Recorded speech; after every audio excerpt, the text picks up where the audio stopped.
जय श्री राम। बहुत बहुत स्वागत है आप सभी का एक बार फिर से आपके ही अपने YouTube चैनल पर। मैं पंडित आशीष शर्मा। आज हम बात करेंगे कुंभ राशि के जातकों के बारे में। एक बहुत ही खास और बहुत ही विस्तृत जानकारी हम आपको देंगे इस वीडियो के माध्यम से कि वर्ष 2025 में आपका लक और आपका करियर, क्या आपका लक बेमिसाल होगा, क्या आपका करियर शानदार होगा, किस हद तक आपके लक की स्थिति रहेगी, किस हद तक आपके करियर की स्थिति रहेगी, इन दोनों के बारे में विशेष और खास जानकारी मिलेगी, जिसको देने वाले होंगे बृहस्पति और शनि।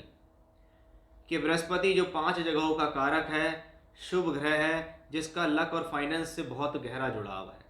तो वहीं नौकरी है, व्यापार है, कर्म है, वो कर्म जीवन के किसी भी क्षेत्र के लिए है, उस कर्म की स्थितियाँ शनि देव पर निर्भर करती हैं। अब शनि और बृहस्पति दोनों 2025 में मिलकर आपको क्या दे सकते हैं, उसकी खास और विशेष जानकारी इस वीडियो के माध्यम से मिलेगी। अगर आपका कुंभ लगन है और कुंभ लगन के अनुसार आप ये वीडियो देखना चाहते हैं, तो उसके लिए गुरु या शनि की अगर महादशा या अंतरदशा आपको चल रही है तो ही आप उसको देखें, अदरवाइज इसको आप राशि के अनुसार ही कंसीडर करें। इस वीडियो में की शुरुआत करने से पहले स्क्रीन पर हमने व्हाट्सएप नंबर अपने दिए हुए हैं। अगर आप पेड कंसल्टेंसी के द्वारा कुंडली दिखाना चाहते हैं, बनवाना चाहते हैं, कुंडली मिलान कराना चाहते हैं, बर्थ टाइम रेक्टिफिकेशन करना चाहते हैं, सिजेरियन डिलीवरी से बर्थ टाइम निकलवाना चाहते हैं, या ज्योतिष से जुड़ी हुई कोई भी जानकारी चाहिए, या अपनी कुंडली का सामान्य अध्ययन कराना चाहते हैं, तो दिए गए नंबर पर आप व्हाट्सएप पर कॉन्टेक्ट कर सकते हैं। शुरुआत कर लेते हैं आज के इस खास विषय की। वह विषय शुरू होता है हमारा शनिदेव से, कि शनिदेव आपकी राशि के ही लॉर्ड हैं। अब शनि को हम क्या कहें? कर्म का कारक है, नौकरी का कारक है, व्यापार को चलाने वाला ग्रह है। इसलिए शनि का प्रबल होना जरूरी है। वर्तमान समय में देखें तो शनि की ढैया शनि की 7.5 का दूसरा चरण कुंभ राशि के जातकों को चल रहा है। यहाँ पर ग्रह अपनी ही राशि में है और यहाँ पर ग्रह अपनी ही मूल त्रिकोण साइन में बैठे हुए हैं। इसलिए अगर ये कहा जाए कि भी शनि की वजह से हमारे जीवन में प्रॉब्लम्स हो रही है, तो नहीं हो सकता। मैं बहुत सारे कुंभ राशि के जातकों से पिछले 2 वर्ष में मिल चुका हूँ, जिसमें मैंने इतना तक भी पाया है कि जिनकी दशाएं बहुत खराब चल रही हैं, वो शायद इसको ये मानते हैं कि हमारा काम 7.5 की वजह से बिगड़ रहा है, लेकिन उनकी दशाएं खराब है। क्योंकि मैं ऐसे लोगों से भी मिला हूँ जिनकी दशाएं बढ़िया चल रही हैं और वो कहते हैं कि किसी के लिए कैसी भी हो 7.5, मेरे लिए तो एक वरदान के रूप में आई है कि जिस दिन से मेरे को 7.5 का दूसरा चरण लगा है, उस दिन से मेरे तो सारे ही काम बन गए। यानी शनि का अपने भाव में बैठकर, अपनी मूल त्रिकोण राशि में बैठना शुभ फलदायी होता है, क्योंकि ग्रह अपने भाव को कभी नहीं बिगाड़ता। हाँ, चंद्रमा के ऊपर शनि है, यहाँ क्या कहेंगे, राशि के एग्जैक्ट ऊपर शनि है, तो ऐसा शनि क्या देगा? चंद्रमा को शनि पसंद नहीं है। चंद्रमा मन का कारक है। चंद्रमा क्या है? व्हाइट है। शनि क्या है? ब्लैक है। तो व्हाइट पे ब्लैक आवरण आना आपको मानसिक तनाव देता है, इरिटेशन दे सकता है, चिड़चिड़ाहट दे सकता है, तेज गति का क्रोध दे सकता है, एग्रेशन दे सकता है, लेकिन कार्य के लिए मेहनत और तत्परता भी यही ग्रह देता है। अब शनि की स्थिति 29 मार्च 2025 में परिवर्तित होने वाली है। शनि जब बदलेंगे राशि, तो राशि परिवर्तन करके शनि अब पहुंचेंगे आपकी राशि से दूसरे घर के अंदर। यहां हम इसको एक समझने की कोशिश करते हैं। पहला, एक अशुभ ग्रह शनि दूसरे घर में जाता है। शनि को कुछ शास्त्रों में अलगाववादी ग्रह भी कहा गया है। तो दूसरे घर में सबसे पहले जो मुझे बहुत मुख्य भाव जो लगता है, मुख्य कारकत्व जो लगता है, वो है आपकी बोलचाल, आपकी भाषा शैली। शनि अगर आपके सेकंड हाउस में जाते हैं, और सेकंड हाउस में सब कुछ है, वाणी से ही सब कुछ है। आप नौकरी कर रहे हैं, व्यापार कर रहे हैं, किसी से हालचाल पूछ रहे हैं, दैनिक जीवन में बात कर रहे हैं, तो आपकी वाणी में सौम्यता होनी चाहिए। ये पहली चेतावनी या पहली सावधानी आपको रखनी है कि आपकी बोलचाल या आपकी वाणी की वजह से आपके परिवारजन यानी परिवार के लोग दुखी ना हो। आप ऐसी भाषा शैली का प्रयोग ना करें जिससे किसी का मन दुखे, क्योंकि व्यक्ति का कहता है जी मैं तो स्पष्ट बोलने वाला व्यक्ति हूँ, मैं तो स्ट्रेट फॉरवर्ड हूँ, मैं तो जिसको जो मेरे मन में होता है मैं छुपाता नहीं हूँ। लेकिन आपके बहुत बार बातचीत कहने का तरीका या बात कहने का जो तरीका है, सलीका है, वो गलत हो जाता है। तो वो गलत नहीं होना चाहिए, इस बात का आपको यहाँ ध्यान रखना है। इसलिए शनि का सेकंड हाउस में जाना, आप अपनी बोलचाल पर जितना ज़्यादा विराम देंगे, संयम देंगे, उतना ही आपको अपने कार्य क्षेत्र में फ़ायदा मिलेगा। घर परिवार के लोग भी आपसे खुश रहेंगे और आपको सहयोग भी करेंगे, क्योंकि चंद्रमा से दूसरे घर में शनि गए हैं। लग्न से भी दूसरा है, चंद्र से भी दूसरा है, और दूसरा घर धन का है, और यहाँ पर कर्म कारक शनि है। इसका मतलब सीधी बात है, कर्म से पैसा तो आएगा। अब यहीं पर दूसरी चीज आपके लिए अच्छी, अगर आपकी वाणी ठीक है तो ऐसी स्थिति में हम क्या कहते हैं, आपका कर्म आपकी बोलचाल से जुड़ गया है। आने वाले समय में आप अपनी बातों से पैसा कमाएंगे, अपनी बोलचाल से पैसा कमाएंगे, लोगों से बातें करके, पब्लिक डीलिंग करके, कम्युनिकेशंस के माध्यम से, यानी आपकी बोलचाल आपसे पैसा कमाने में सहयोग देगी। क्योंकि 7.5 का तीसरा चरण है, अभी भी चंद्रमा से दूसरे घर में शनि है, तो ये जरूर कहूंगा कि एक मेंटली रिलीफ जरूर मिलने वाला है आपको, क्योंकि चंद्रमा से दूसरे घर में शनि जाएगा, वो एग्जैक्ट चंद्रमा के ऊपर से शनि हट जाएगा। तो ये एक पॉजिटिव एस्पेक्ट आपके लिए है, क्योंकि शनि यहां पर अगर हम देखें तो 12वें घर का मालिक होकर भी यहां बैठा है, इसलिए एक्स्ट्रा स्पोकन नहीं होना, बिना वजह बोलना नहीं है, जहां जरूरत है वहां बोलना है, एक्स्ट्रा खाना नहीं है, बिना वजह का फूड खाना नहीं है, खराब चीज़ों के सेवन से बचना है, और अपने धन को उसी जगह व्यवस्थित रूप से लगाना है जहां बहुत ज़्यादा ज़रूरी है। अब यही शनि की दृष्टि अगर चौथे भाव पे आती है तो ये कहा जाता है कि शनि काल है। अब शनि लगातार 4th हाउस पे दृष्टि देंगे, यानी आपको आने वाले समय में कोई भूमि, जमीन, जायदाद, प्रॉपर्टी का कोई फायदा, कोई वाहन लेना, कोई लग्जरी लेना, कोई प्लॉट, मकान आदि बनवाना या खरीदना या रिनोवेशन कराना भी ऐसी स्थिति में देखा जाता है।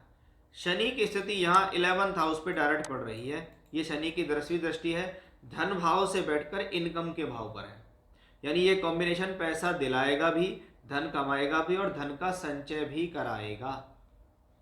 यानी ये कर्म कारक प्लेनेट आपके लिए पॉजिटिव है और सकारात्मक है। दूसरे राशि में बैठने से दूसरे घर में बैठने के कारण हो, चाहे 7.5 के तीसरे चरण के कारण हो, लेकिन यहाँ पर शनि की सावधानी और लाभ दोनों मैंने आपको बताए। अब शनि यहाँ वक्री भी होते हैं। शनि होते हैं या वक्री 2025 के अंदर अगर देखें तो 13 जुलाई से 28 नवंबर। एक राशि का मालिक अगर वक्री हो रहा है धन भाव में तो ये ठीक है, इसको फाइनेंशियली कोई प्रॉब्लम नहीं है। लेकिन क्योंकि शनि एक स्वभाव में अशुभ है और 12th लॉर्ड भी है, इसलिए जो चीज़ मैंने आपको बताई थी, इस दौरान धन से संबंधित फैसले सोच समझ कर ले, अपने पैसे को कहीं अटकाना या फंसाना नहीं है। वहीं दूसरी चीज़, क्योंकि शनि सेकंड हाउस में है, वे ऑफ टॉकिंग का ध्यान रखें, बोलचाल का ध्यान रखें, क्योंकि जब शनि स्ट्रांगली रूप से यहाँ चलेगा तो आपके अंदर आत्मविश्वास तो होगा, मेहनत करने की क्षमता तो पहले से ज़्यादा होगी, लेकिन बहुत बार व्यक्ति क्या होता है, अति आत्मविश्वास या ओवर कॉन्फिडेंस के चक्कर में आके अपने काम का नुकसान भी करता है। बाकी शनि के वक्री होने से आपको कोई चिंता वाली बात नहीं है। अब क्योंकि शनि आपकी राशि का मालिक है, राशि का मालिक अगर ब्रह्मांड में वक्री हो तो हेल्थ इश्यूज उस दौरान होते हैं। और वो हेल्थ इश्यूज क्या, आपकी लाइफ में कोई भी अगर हेल्थ इश्यूज है तो वो पनपता हुआ दिखाई देगा या वो बढ़ता हुआ दिखाई देगा। फॉर एग्जाम्पल आपको डायबिटीज है तो इस दौरान डायबिटीज बढ़ जाएगी, ऐसा समझ सकते हैं। अब हम देखते हैं कि हमारा भाग्य कैसा है। हमने कर्म की स्थिति तो देख ली। आपके लिए यानी कुंभ लगन या कुंभ राशि के जातकों के लिए बृहस्पति एक वरदान के रूप में काम करता है, क्योंकि उसके पास दो जिम्मेदारी है, दूसरे घर की और 11वें घर की। दूसरा घर जो पैसे की जुड़ी हुई स्थिति को दिखाता है, 11वां घर जो हमारी इनकम का भाव है, कि मैंने कर्म किया और कर्म से दूसरा घर 11वां है, यानी मेरे कर्मों का लाभ 11वें घर में मिलता है।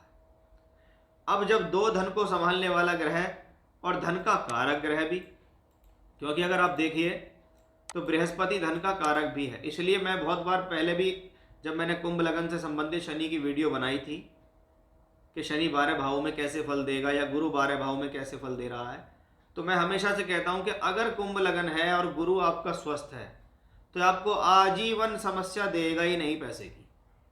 और यहाँ पर बृहस्पति के उसी प्रकार के योग दिख रहे हैं कि भाई भाग्य कारक ग्रह और धन कारक ग्रह 14 मई तक वृषभ राशि में बैठा है।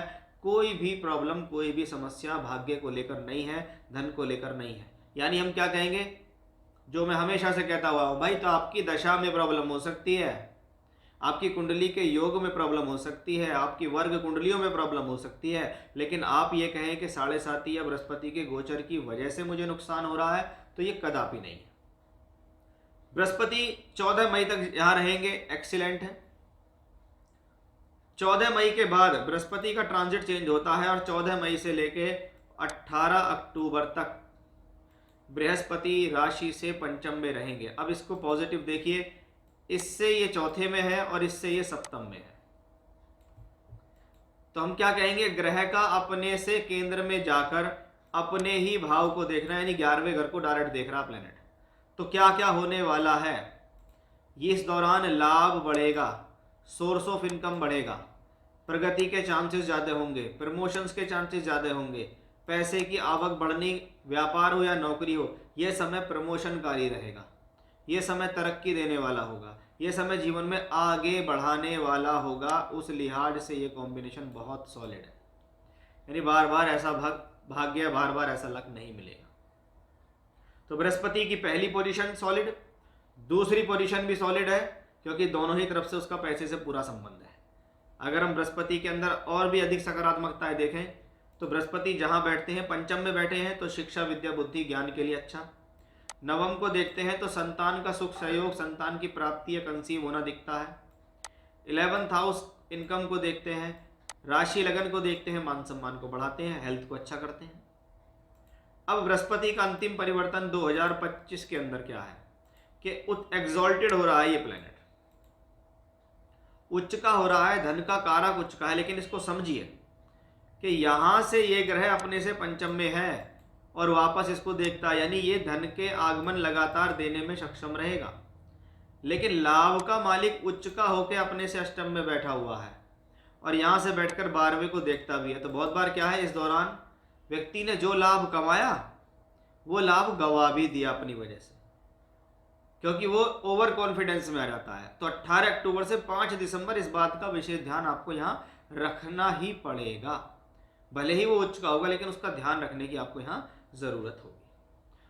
तो अगर ओवरऑल देखा जाए तो हमने यहाँ करियर और लक दोनों के प्लेनेट शनि और गुरु को देखा, जो बहुत हद तक कुंभ राशि के जातकों के लिए 80% से ज़्यादा पॉजिटिव ही दिखाई दिए हैं। अगर आपकी हॉरोस्कोप के अंदर कॉम्बिनेशंस अच्छे हैं, दशाएं अच्छी चल रही हैं, तो आप अवश्य ही 2025 में बहुत बढ़िया राइज करते दिखाई देंगे। तो ये था हमारा आज का विषय, वर्ष 2025 में कुंभ राशि या लग्न के जातकों के लिए आपका लक और आपका करियर कैसा रहने वाला। जय श्री राम।